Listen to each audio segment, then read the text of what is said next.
ఇవాళ చాలా చాలా చాలా చాలా మంది ఎదురు చూస్తూ ఉన్నారు ఏం జరుగుతుంది ఈ రాష్ట్రంలో అని.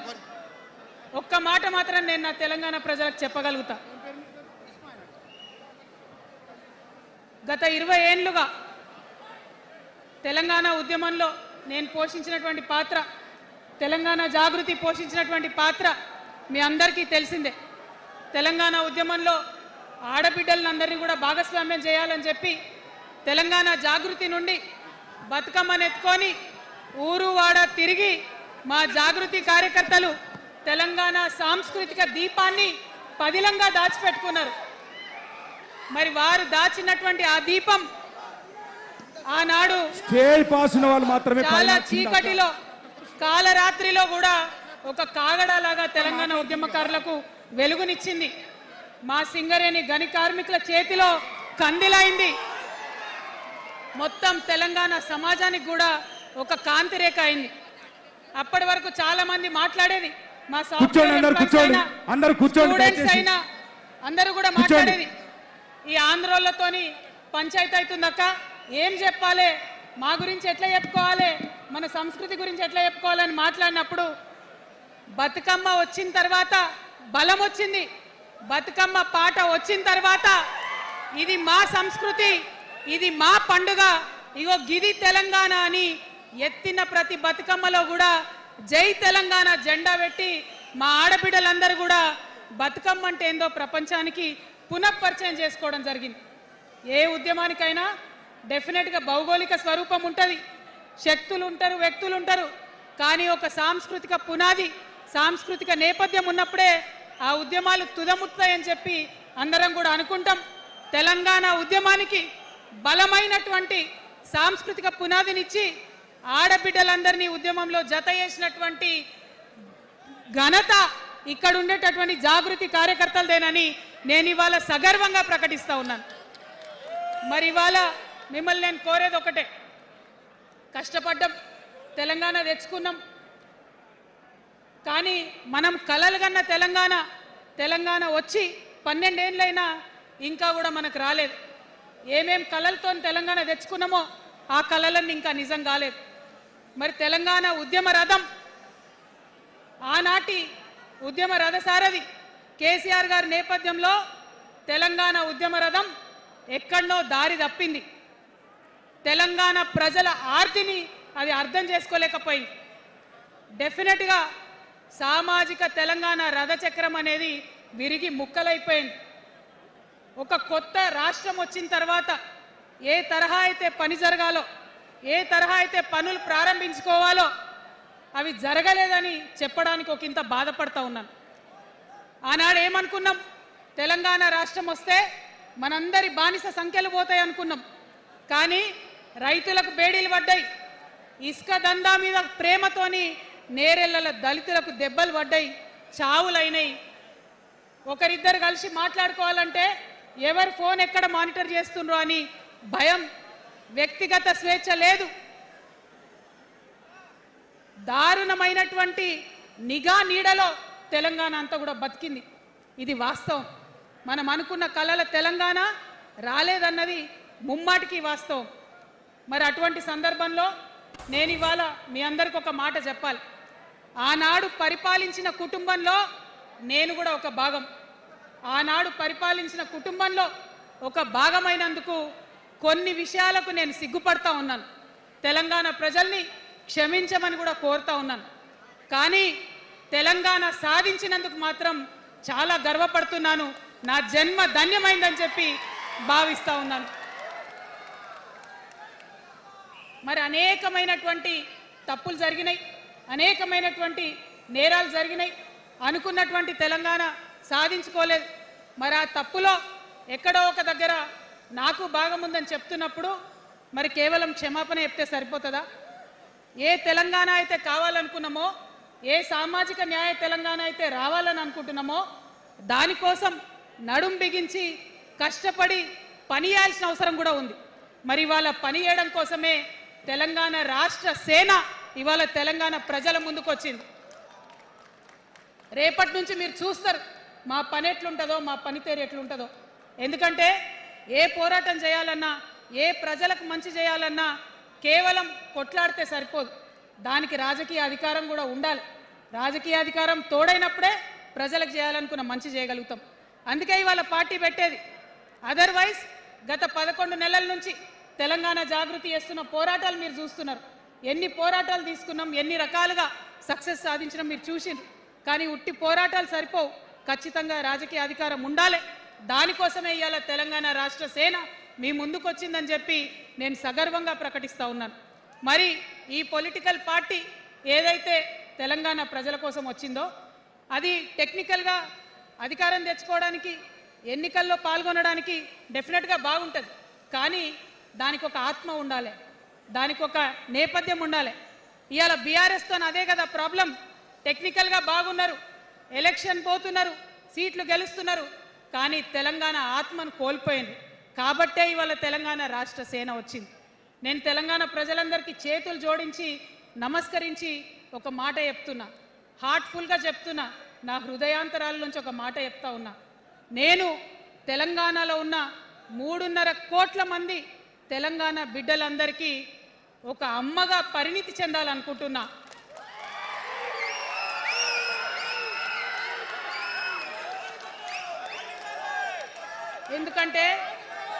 ఎందుకంటే ఒక అమ్మతనంతో పరిపాలన జరిగినప్పుడే బిడ్డలకి ఏదైనా కష్టం వస్తే అమ్మ హృదయం బద్దలవుతుంది. అటువంటి దుఃఖంతో పరిపాలన జరిగినప్పుడే, అటువంటి సంవేదనతో పరిపాలన జరిగినప్పుడే, అటువంటి ఆర్తితో పరిపాలన జరిగినప్పుడే రాష్ట్రం ముందుకు పోతుంది, రాష్ట్రంలో ఉన్న ప్రజల కష్టాలు తీరుతాయి. ఇవాళ ఎన్నిసార్లు ఎన్ని రకాలుగా ఆలోచన చేసినా మన తెలంగాణ రాష్ట్రంలో అనేక రోజుల నుంచి, అనేక సంవత్సరాల నుంచి ఒక భూస్వామ్య వ్యవస్థ నడిచింది. మనకు తెలుసు, అనేక రకాల పోరాటాలు వచ్చినాయి. సమానత్వం కోసం ప్రయత్నం చేసినాం, పోరాడుతూనే ఉన్నాం. అది రైతాంగ సాయుధ పోరాటం కావచ్చు, ముల్కీ ఉద్యమం 1952 కావచ్చు, 1969లో తెలంగాణ ఉద్యమం కావచ్చు, తర్వాత వచ్చినటువంటి నక్సలైట్ ఉద్యమం కావచ్చు, అనేక సామాజిక ఉద్యమాలు, ఎందరో మంది మహానుభావులు, ప్రొఫెసర్ జయశంకర్ గారి దగ్గర నుంచి మొదలు పెడితే చాకల ఐలమ్మ గారు, దొడ్డి కొమరయ్య గారు, ఆరుట్ల కమలాదేవి గారు, రావి నారాయణ రెడ్డి గారు, సురవరం ప్రతాప్ రెడ్డి గారు, దాశరథి గారు, కాళోజీ గారు, నక్సలైట్ ఉద్యమంలో గద్దరన్న గారు, గణపతి గారు, మారోజు వీరన్న గారు, సాంబశివుడు గారు, ఇట్లా అనేక మంది పోరాటం చేస్తే అంతో ఇంతో సమానత్వం ఇప్పుడు వచ్చింది. మలిదశ తెలంగాణ ఉద్యమంలో కేసీఆర్ గారు, అట్లానే ప్రాణాలు ఇచ్చినటువంటి ఇషాన్ రెడ్డి గారు, యాదయ్య కావచ్చు, సువర్ణ కావచ్చు, అనేక మంది కొట్లాడితేనే ఇవాళ తెలంగాణ రాష్ట్రం వచ్చింది. వీరికన్నా ముందు మరి మీ అందరికీ తెలుసు, సమ్మక్క సారలమ్మ దగ్గర నుంచి మన దగ్గర సామాజిక ఉద్యమాలు నడిచినాయి.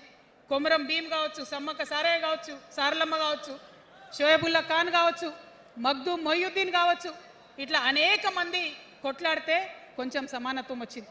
కొండా లక్ష్మణ్ బాపూజీ గారిని తెలుసుకోవాలి, పండుగ సాయనని తెలుసుకోవాలి, సర్వాయి సర్దార్ పాపన్న గౌడ్ని తెలుసుకోవాలి. ఇట్లా అనేక మంది కొట్లాడి, పంతు నాయక్ గారు ఉన్నారు, మరి ఇట్లా ఆదివాసీ వీరులు అనేక మంది ఉన్నారు, బియ్యాల జనార్దన్ రావు ఉన్నారు, ఆదివాసీల కోసం కొట్లాడినటువంటి బిడ్డ. వీరందరినీ కూడా వారి స్ఫూర్తిని తీసుకుంటాం.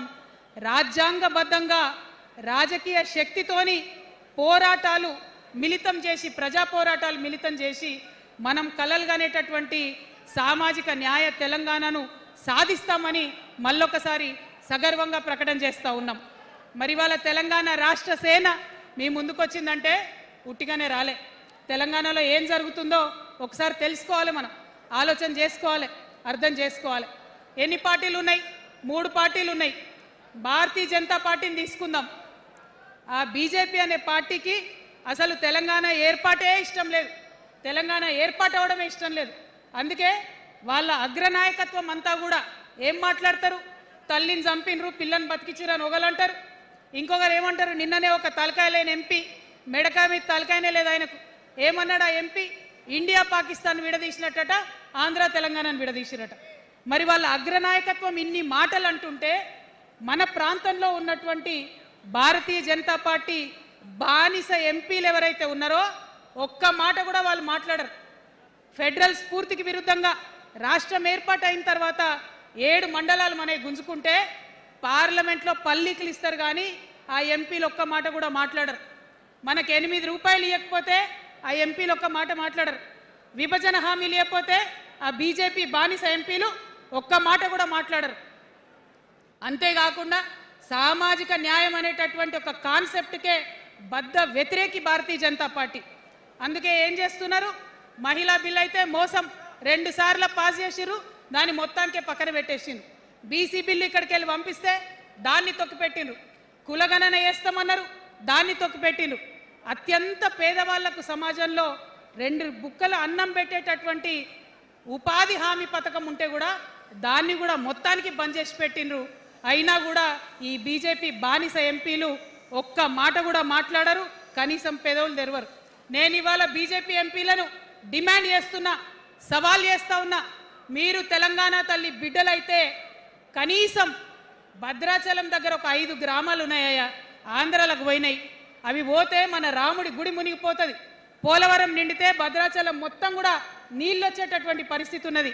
మీకేమన్నా సిగ్గు ఎగ్గు ఉంటే తెలంగాణ తల్లి బిడ్డలైతే 8 మంది బీజేపీ తెలంగాణ ఎంపీలను ఛాలెంజ్ చేసి అడుగుతా ఉన్నా, ఆ 5 గ్రామాలను మీరు వాపస్ తెలంగాణకు పట్టుకరండి. మేం మాట్లాడినాం, జాగృతి నుండి మాట్లాడినాం, ఆంధ్ర వారికి లేఖ రాసినాం, కేంద్రానికి లేఖ రాసినాం. మరి మీరేం చేస్తున్నారయ్యా? రాముడి గుడి ఇక్కడ భద్రాచలం రాముడు కాదా? ఆయన గుడి మునిగిపోయినా మీరు మాట్లాడరా? నేను సవాల్ చేస్తా ఉన్నా భారతీయ జనతా పార్టీ ఎంపీలకు, ఖచ్చితంగా మీరు 5 గ్రామాలను తెలంగాణకు తీసుకురావాలి. ఇక బీఆర్ఎస్ పార్టీ ఉంది, ఇంకో పార్టీ. ఏముంది ఆ పార్టీలో? మొట్టమొదటి ప్రభుత్వం వచ్చింది, తొట్టతల్లి ముఖ్యమంత్రి గారు అయినరు.